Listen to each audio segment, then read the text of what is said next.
Cell, और cell में पहले पढ़ेंगे प्लांट सेल। कौन सी सेल? Plant cell. ये डायग्राम हो गया प्लांट सेल का। तो क्या बता रहा था मैं, सेलुलोज की बनी होती है ये सेल वॉल, ठीक है। फंक्शन ऑफ सेल वॉल,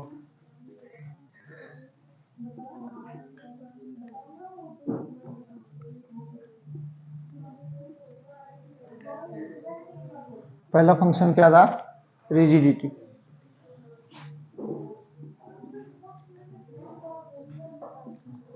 क्या था पहला फंक्शन? रिजिडिटी। प्रोवाइड स्ट्रेंथ,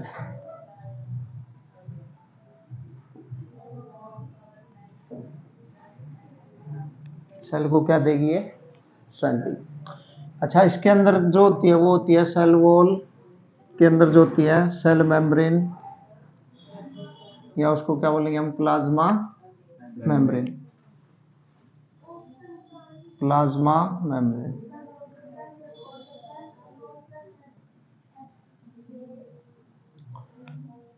तो तुम्हारा क्वेश्चन ये था, हम चल रहे थे भी सेलुलोज क्या होता है? सेलुलोज क्या होता था मैंने इसमें? कार्बोहाइड्रेट।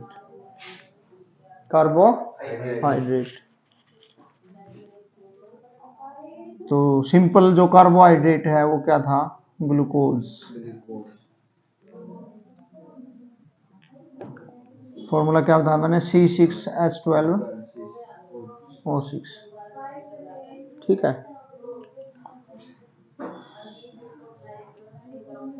और ग्लूकोज से क्या बनेगा? स्टार्च। ये तो हो गया सिंगल यूनिट, मतलब मोनोमर। और बहुत सारी ग्लूकोज यूनिट जुड़ करके क्या बनाएंगी? स्टार्च। और स्टार्च से क्या बनेगा? सेलुलोज। और उस सेलुलोज की क्या बनी होती है हमारी? Cell wall. क्या बनी होती है? Cell wall.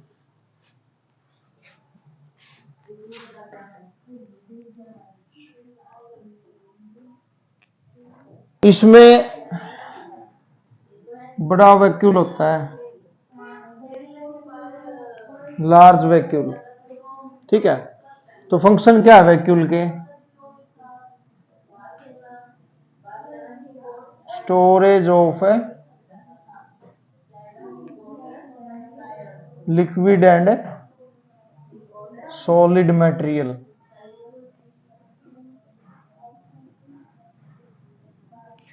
Storage of liquid and solid material किसका फंक्शन होएगा? वैक्यूल का। और प्लांट सेल में वैक्यूल का साइज बड़ा होता है, ऑलमोस्ट ये मान के चलो 60 to 70% जो वॉल्यूम है वो किसके द्वारा कवर्ड होएगा? वैक्यूल के द्वारा, ठीक है। और इसका न्यूक्लियस टुवार्ड्स द पेरिफेरी होएगा। टुवार्ड्स द पेरिफेरी का मतलब क्या होगा बच्चों? एक साइड में। एनिमल सेल में तो न्यूक्लियस सेंटर में हो जाएगा, और प्लांट सेल में न्यूक्लियस किस तरफ होएगा? टुवार्ड्स द पेरिफेरी, एक साइड में। समझा क्या? और न्यूक्लियस में क्या होता है? Chromatin fibre, chromosome. और क्रोमोसोम में क्या होगा? डीएनए।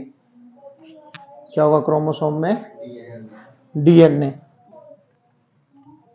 जो जेनेटिक मटेरियल है, मतलब that is responsible for transmission of character from one generation to next generation. Is the feature of the sexual reproduction. Reproduction दो टाइप की होगी, मतलब सेक्सुअल रिप्रोडक्शन और ए सेक्सुअल रिप्रोडक्शन। सेक्सुअल मतलब जिसमें तो मेल और फीमेल गैमेट आपस में फ्यूजन होएगा, और ए सेक्सुअल में जैसे तुमने सुना होगा वेजिटेटिव प्रोपेगेशन। अभी गन्ने की बात चल रही थी हमारी थोड़ी देर पहले, जैसे गन्ना होता है ना,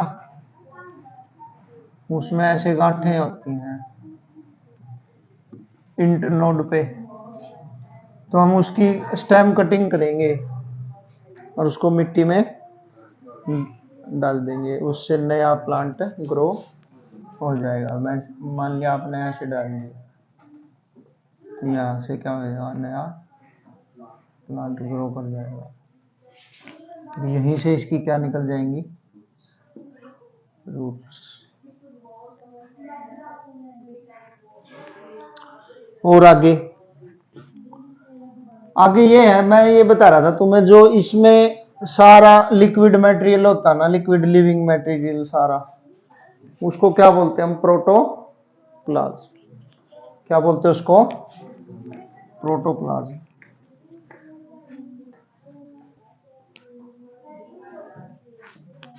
protoplasm liquid living material of the cell. अभी आपका मेरे से ये सवाल था कि भाई सर मतलब सारे में लिक्विड होता है या इस में लिक्विड होता है, यही सवाल था ना। मतलब सारे में पहले लिक्विड होएगा, उसके अंदर होगी सेल ऑर्गेनली, और जो वो सारा लिक्विड है वो क्या कहलाएगा, प्रोटोप्लाज्म। अच्छा, लिविंग क्यों बोला, क्योंकि उसमें लाइफ के लिए सारी जो एक्टिविटी जरूरी होती है वो उसमें परफॉर्म होती है। Gate my point. अब प्रोटोप्लाज्म जो होता है इक्वल टू साइटोप्लाज्म और प्लस में न्यूक्लियोप्लाज्म। अब ये दो टर्म और आ गई।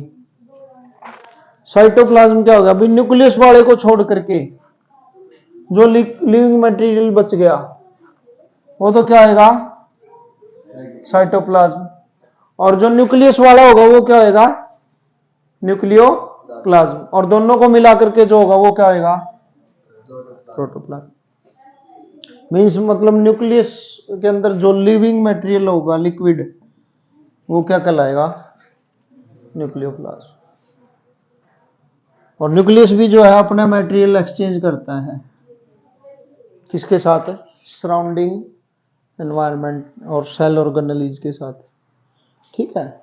इसके अलावा इसमें मेन जो सेल ऑर्गेनली है प्लांट सेल में वो होगी क्लोरोप्लास्ट या प्लास्टिड।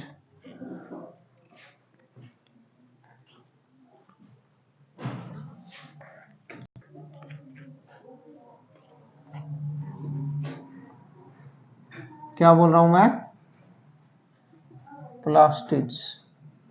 प्लास्टिड दो तरह के होंगे, क्रोमोप्लास्ट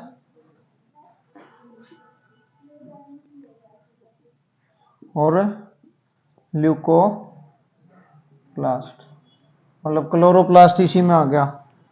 क्लोरोप्लास्ट का मीनिंग क्या होगा, which contain green pigment like contain chlorophyll. और क्लोरोफिल किस काम के लिए चाहिए, फॉर फोटोसिंथेसिस। किस काम के लिए चाहिए, फोटोसिंथेसिस।